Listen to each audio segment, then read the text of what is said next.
नमस्कार मित्रों, आदर्श शिक्षण संस्थान जोधपुर ऑनलाइन कक्षा में आप सबका हार्दिक स्वागत अभिनंदन। कक्षा 10वीं विषय हिंदी अध्याय 10 गद्य भाग का ये प्रथम अध्याय है। प्रकरण एक अद्भुत अपूर्व स्वप्न। प्रस्तुत पाठ के लेखक हैं भारतेंदु हरिश्चंद्र। भाग संख्या 1। सबसे पहले कवि भारतेंदु का जीवन परिचय पढ़ते हैं। इनका जन्म 1850 ईस्वी में काशी में एक धनिक परिवार में हुआ था। इनके पिता का नाम गोपाल चंद्र था। वे हिंदी के अच्छे कवि थे। भारतेंदु जी के बाल्यकाल अर्थात बचपन में ही उनके पिता का निधन हो गया था। 16 वर्ष की आयु में ग्रंथ रचना की।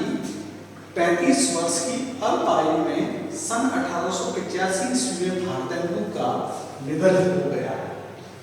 उनकी देश सेवा एवं साहित्य सेवा से प्रभावित होकर जनता ने उन्हें भारतेंदु की उपाधि से सुशोभित किया। भारतेंदु जी के बारे में अगर विस्तृत रूप से हम जानना चाहें तो उन्होंने बनारस में हरिश्चंद्र हाई स्कूल कॉलेज की स्थापना की थी। साथ ही साथ उनके पास जो विपुल धन संपदा थी उसके लिए अकेले ही अधिकारी थे और उन्होंने वह अपना संपूर्ण धन देश सेवा एवं साहित्य सेवा में लगा दिया था।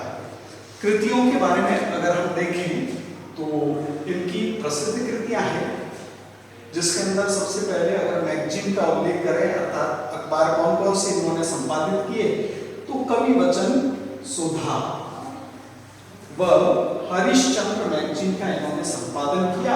इन्होंने लगभग 175 ग्रंथ लिखे थे। साथ ही साथ अगर देखा जाए तो वे इस प्रकार से हैं, जिसके अंतर्गत बताया गया है कि उन्होंने अनेक निबंधों का अनुवाद किया।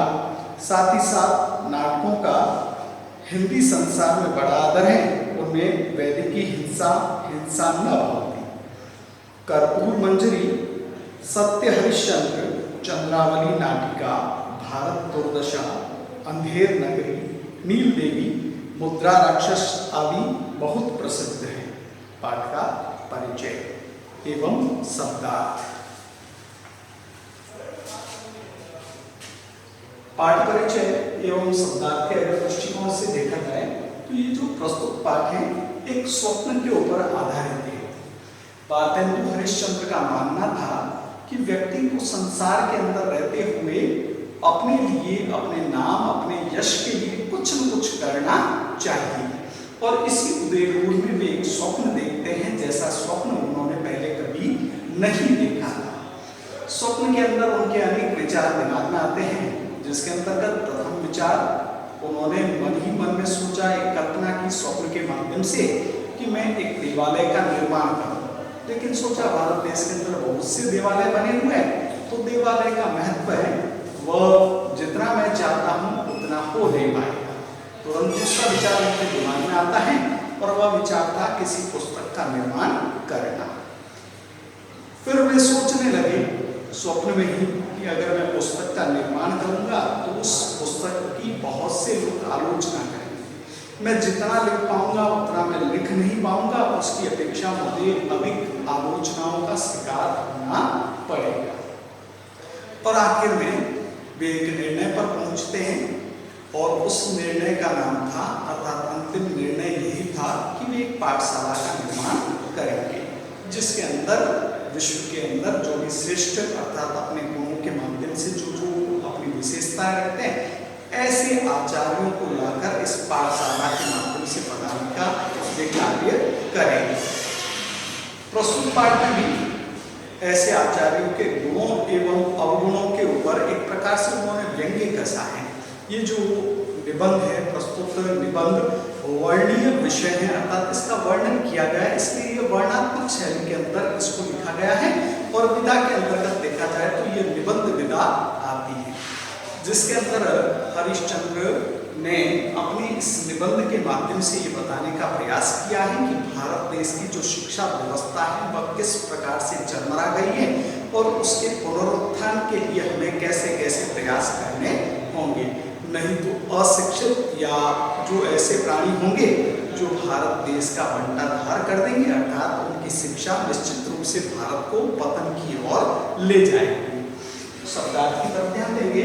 पर्यंक शब्द का अर्थ होता है पलन, क्रिटिक शब्द का अर्थ होता है आलोचक, अर्थात जो आलोचना करता है, जो बुराई करता है, उसको क्रिटिक या आलोचक कहा जाता है। मृग्याशील जिसका अर्थ होता है शिकाररत, अर्थात शिकार में लगा हुआ। कंदरा अर्थात गुफा। इस पाठशाला के अंतर्गत भी बताया गया है कि जब ये पाठशाला निर्माण करने के बारे में सोचते हैं सॉफ्टवेयर के माध्यम से, तो अपने इष्ट मित्रों का ये सहयोग लेते हैं और इस मित्रों की सहायता से धन एकत्रित करके ये पाठशाला का निर्माण करते हैं, और जिसमें ये अनेक प्रकार के जो अपने अपने अवगुणों के कारण प्रसिद्ध हैं ऐसे आचार्यों के नाम क्रमशः यहाँ बताए गए हैं। पहला नाम आता है पंडित मुक्तमणि, जो तर्क शास्त्र के ज्ञाता थे। पाखंड प्रिय, ये धर्मशास्त्र के ज्ञाता। प्राणांतक प्रसाद, ये चिकित्सा शास्त्र के ज्ञाता।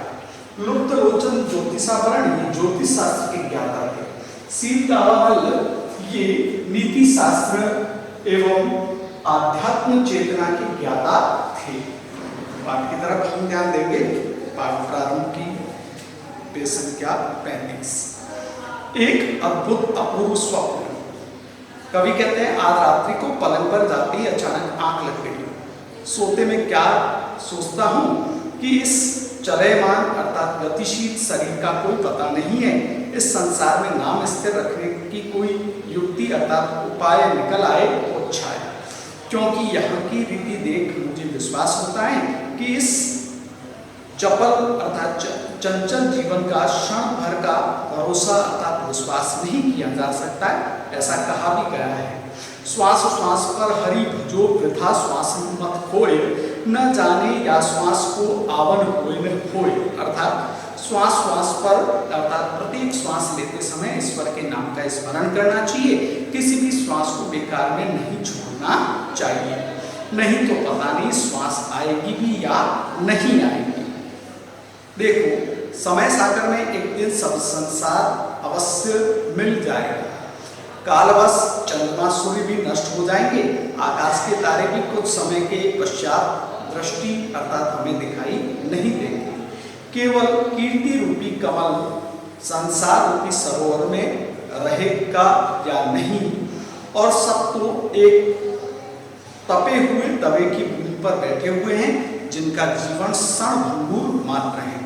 यहाँ क्रमशः देखा जाए कीर्ति रूपी कमल, तो यहाँ पर रूपक अलंकार का प्रयोग होता है, साथ ही साथ यहाँ उदाहरण देकर भी इसको संबोधित किया है।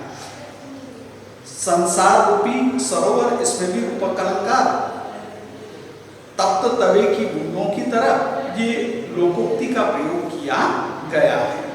इस हेतु बहुत समय तक सोच समझकर प्रथम यह विचार किया कि कोई देवालय बनाकर छोड़ जाओ, परंतु थोड़ी देर में समझ में आ गया कि इन दिनों की सभ्यता के अनुसार इससे बड़ी कोई मूर्खता नहीं होगी। और यह तो मुझे भली भांति पता है कि यही अंग्रेजी शिक्षा रही तो मंदिर की और कोई व्यक्ति मुंह फेर कर भी नहीं देखेगा। मुंह फेर कर न देखने का अर्थ होता है उसकी तरफ न आना। इस कारण विचार का परित्याग अर्थात विचार छोड़ना पड़ा। फिर बड़े बड़े पुस्तक रचने की सूझी, परंतु इस विचार में बड़े कांटे अर्थात अनेक समस्याएं निकल आई, क्योंकि बनाने की देरी न होगी। कीट क्रिटिक काटकर अर्थात आलोचक संबंधित विषय को काटकर आदि से अधिक समाप्त कर देंगे, क्योंकि बनाने की देरी न होगी। यश के स्थान पर शुद्ध रूप से अपयश अर्थात अपमान प्राप्त होगा। जब देखा कि अब टूटे फूटे विचारों से काम नहीं चलेगा, तब प्यारी नींद को 2 रात पड़ोसियों के अर्थात कहने का तात्पर्य है 2 रात तक मैंने कुछ भी नहीं सोचा और आंखें बंद करके उस निद्रा को पड़ोसियों के घर भेज दिया। और उस समय मैं ऐसा प्रतीत हो रहा था निद्रा की अवस्था में जैसे भगवान शंकर ने समाधि को लगाया है। यहाँ इस पंक्ति में क्रमशः उपमा अलंकार का प्रयोग किया जाता है। यहाँ तक कि 51वां वर्ष उसी ध्यान में बीत गया है। इस पंक्ति का तात्पर्य इस प्रकार से है कि लगभग 10 वर्षों का समय उसी सोच उसी चिंतन में व्यतीत हो गया। आखिर में एक मित्र के बल से अति उत्तम बात की पूंछ अर्थात एक बहुत श्रेष्ठ बात हाथ में आ गई। स्वप्न में ही प्रभाव होते पाठशाला बनाने का विचार किया, परंतु जब थैली अर्थात अपनी जेब में हाथ डाला तो केवल 11 गाड़ी ही अर्थात 11 खरी मुद्राएं ही मेरे पास थी। आप जानते हैं कि इतने में मेरी अपूर्व यानी अनोखी पाठशाला का एक कोना भी नहीं बन सकता था। उपाय अपने प्रिय मित्रों की सहायता लेनी पड़ी। ईश्वर का करोड़ों गुना धन्यवाद देता हूँ जिसने हमारी ऐसी बात सुनी। यदि ईंटों के स्थान पर मोहर चुनवा लेते तब भी 10-5 रेल अर्थात अत्यधिक रुपयों की आवश्यकता होती और खर्च करने पड़ते। होते होते सब ईश्वर की कृपा से बनकर ठीक हुआ। इसमें खर्च हुआ वह तो मुझे याद नहीं है। हरिश्चंद्र ने जब इसको लिखा तो वे कहते हैं इसके बारे में मुझे कुछ भी याद नहीं है कि कितना खर्च हुआ कितना शेष रहा, परंतु इतना अपने मुंशी से मैंने सुना था कि 1 का अंक और 387 शून्य विकल्प अकेले पानी में पड़े थे, अर्थात न लाभ हुआ न हानि। बनने को तो एक क्षण में सब बन गया, परंतु उसके जोड़ने में पूरे 25 वर्ष लगे। जब हमारी अपूर्व अर्थात ऐसी पहले पाठशाला न बनी थी, वह पाठशाला बनकर ठीक हुई। उसी दिन हमने हिमालय की कंदराओं में से खोज कर अनेक उद्दंड पंडित बुलाए, जिनकी संख्या 0.5 से अधिक नहीं थी, यानी 10 में भी पाव संख्या कम थी। इस पाठशाला में अनगिनत अध्यापक नियुक्त किए गए, परंतु केवल ये ही पंडित मुक्तमणि शास्त्री, तर्क शास्त्र के अंदर वाचस्पति पहले अध्यापक, दूसरे अध्यापक पाखंड प्रिय धर्माधिकारी धर्मशास्त्र के अध्यापक, तीसरे प्राणांतक प्रसाद व्याकरण के अध्यापक वैदिक शास्त्र पढ़ाते। लुप्त लोचन ज्योतिषावरण अध्यापक ज्योतिष शास्त्र के, शील दावानल नीति दर्पण अध्यापक नीति शास्त्र और आत्मविद्या के अध्यापक थे। इन पूर्वोक्त पंडितों के आ जाने पर आधी रात सभी लोग मिलकर पाठशाला खोलने बैठे।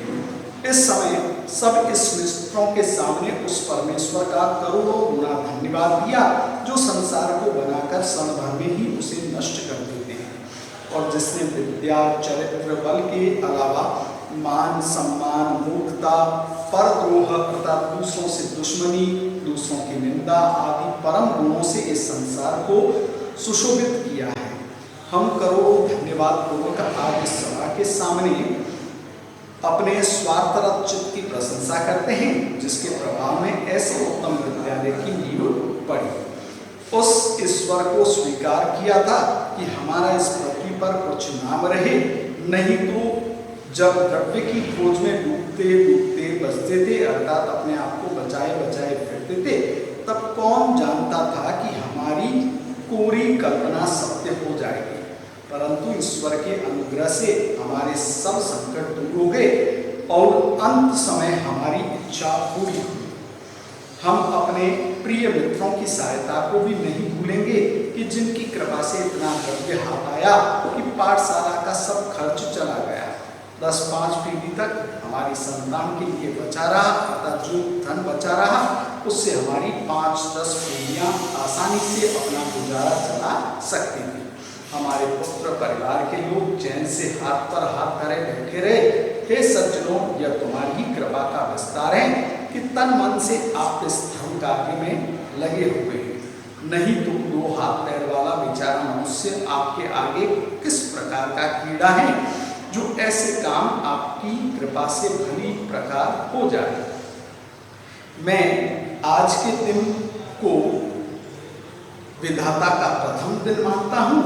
औरों को अनेक साधन से भी मिलाना दुर्लभ है। दुर्लभ शब्द में दूर उपसर्ग है और लब मूल शब्द है।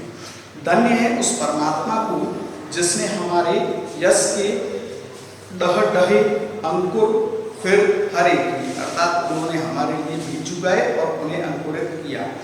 हे सज्जन, सत धन जन, यहाँ पर व्यंजन संधि का इस शब्द में प्रयोग हुआ है।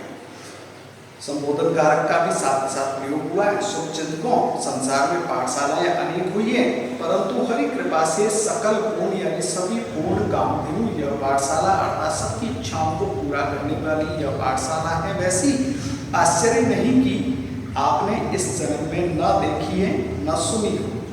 होनहार बलवान होते हैं, नहीं तो कली युग का यह समय में ऐसी पाठशाला बनना कठिन था। देखिए, यह हम लोगों की भाग्य का उदय है कि ये महामुनि प्रथमाचार्य महामुनि मुक्तमणि शास्त्री बिना प्रयास ही हमें प्राप्त हो गए, जिनको सतयुग के प्रारंभ में इंद्र अपनी पाठशाला के निमित्त समुद्र और वन जंगलों में खोजता फिरा। अंत में हार मानकर उसने बृहस्पति को अपना देवगुरु बनाया। हम फिर भी कहते हैं कि यह हमारे भाग्य की महिमा थी, अर्थात वर्तमान समय ऐसा है जिसके अंदर श्रेष्ठ गुणवान विद्वान हमको प्राप्त नहीं होते, क्योंकि आज का समय ऐसा है कि उस समय के अंदर अनेक प्रकार के भ्रष्ट अध्यापक हमें प्राप्त होते हैं। ये एक प्रकार से उन्होंने व्यंग्यात्मक शैली का यहाँ पर प्रयोग करते हुए बताया है। ये कहते हैं कि यह हमारे भाग्य की महिमा थी कि ये पंडित राज प्रज्ञाशील अर्थात शिकारत स्वामी के मुख में चंद्रमा के धोखे से बद्रिकाश्रम की एक गुफा में बैठे मिले। इनकी बुद्धि और विद्या की प्रशंसा करने में सरस्वती को भी शर्म आती है, अर्थात इस प्रकार की उनकी विद्या थी कि इसकी कोई भी प्रशंसा नहीं करता था। इसमें संदेह नहीं कि इनके थोड़े ही परिश्रम से पंडित मूर्ख बन जाते थे और पंडित व्यक्ति अबोध अर्थात अज्ञानी हो जाएंगे। दूसरे आचार्य, अरे मित्रों, मेरे निकट जो महाशय बैठे हैं इनका नाम पाखंड प्रिय है, अर्थात ये धर्मशास्त्र के ज्ञाता थे और इन्हें पाखंड प्रिय था। किसी समय इस देश में इनकी बड़ी मानता थी, अर्थात इन्हें लोग मानते थे। सब स्त्री पुरुषों को इन्होंने अपने वश में कर रखा था, परंतु अब कालचक्र के मारे अंग्रेजी पढ़े हिंदुस्तानियों ने इनकी बड़ी दयनीय दुर्दशा कर दी। दो उपसर्ग हैं, दशा मूर्छित हैं। इस कारण प्राण बचाकर हिमालय की तराई अर्थात तलहटी का अर्थ होता है पहाड़ों का निचली क्षेत्र में हरि ध्रुव पर संतोष कर अपना कालक्षेप अर्थात समय व्यतीत करते थे। विपत्ति ईश्वर किसी पर न डाले, जब तक इनका रास्ता दृष्टि बचाकर भोग लगाया करते थे। कहा जाता है कि कुत्ते और सियार के संग इन्हें दिन भी काटने पड़े। इस प्रकार का इनके जीवन के अंदर विकट क्षण आया, परंतु फिर भी इनकी बुद्धि पर पूरा विश्वास है कि अगर ये एक कार्तिक मास भी अगर कहीं स्थिर रूप से निवास करें तो ईश्वर की कृपा से समस्त नए धर्मों पर ये अपना प्रभाव चित्र दिखाते हुए उन धर्मावलंबी अर्थात धर्म के मार्ग पर चलने वाले लोगों को धर्म विरुद्ध कार्य करने के लिए भड़का देंगे। तीसरे आचार्य, जिनका नाम है प्राणंतक प्रसाद, ये वैद्य शास्त्र के महावैद्य के रूप में जाने जाते हैं। जब तक इस शरीर में प्राण है तब तक किसी पर इनकी प्रशंसा बन पड़ी न बन पड़ी, ये महावैद्य के नाम से इस संसार में प्रसिद्ध है। चिकित्सा में ऐसे कुशल हैं कि चिता पर चढ़ते चढ़ते रोगी इनके उपकारों का गुण नहीं भूलता, अर्थात ये ऐसा इलाज करते हैं कि व्यक्ति अर्थात दर्द से छुटकारा पाकर तुरंत ही मृत्यु को प्राप्त हो जाता है, अर्थात उसे चिता पर लेटना पड़ता है। कितना ही रोग से पीड़ित क्यों न हो, संभर में ही वे उसे स्वर्ग के सुख को प्राप्त करवा देते हैं। जब तक औषधि नहीं देते, केवल उसी समय तक प्राणी के संसारी व्यथा अर्थात संसार में उसे दर्द या उसे व्यर्थ लगता रहता है। आप लोग कुछ समय की अपेक्षा कीजिए, इनकी चिकित्सा और चतुराई अपने आप प्रकट हो जाएगी। यद्यपि आपके अमूल्य समय में बाधा हुई, परंतु यह भी संदेश की भलाई का काम था। इस हेतु आप आतुर न रहिए और शेष अध्यापकों की अमृतमय जीवन कहानी को ध्यान लगाकर सुनिए। चौथे आचार्य, जिनका नाम है लुप्त लोचन, ये ज्योतिषावरण अर्थात बड़े उद्दंड पंडित थे।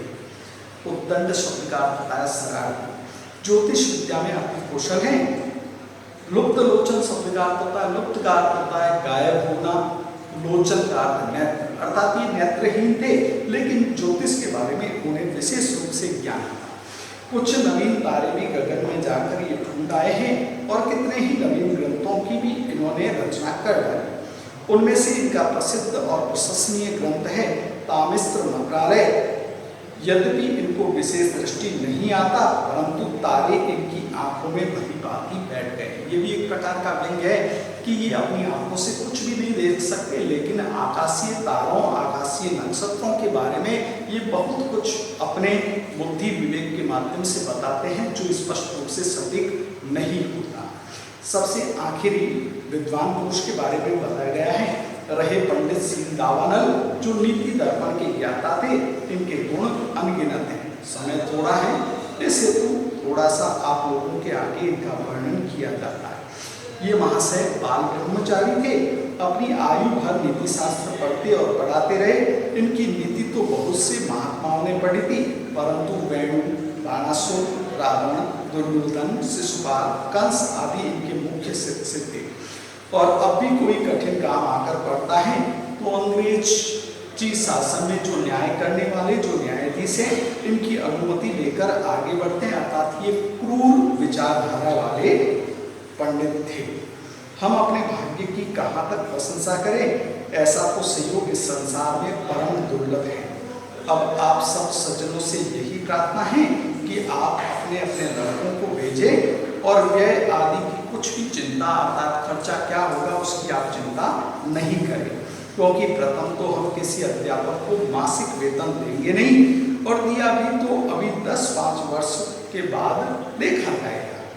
यदि हमको भोजन की श्रद्धा हुई तो भोजन साथ में बांध देंगे, नहीं तो यह निश्चित कर लेंगे कि जो पाठशाला संबंधित द्रव्य हो, अर्थात जो पाठशाला से जो धन प्राप्त होता है, उसे सभी आचार्य मिलकर समाप्त कर देंगे।